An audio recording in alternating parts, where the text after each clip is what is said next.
وإذ قال إبراهيم رب أرني كيف تحيي الموتى قال أولم تؤمن قال بلى ولكن ليطمئن قلبي قال فخذ 4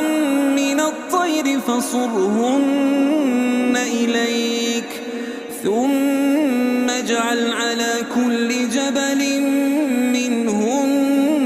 جزءا ثم ادعهن يأتينك سعيا واعلم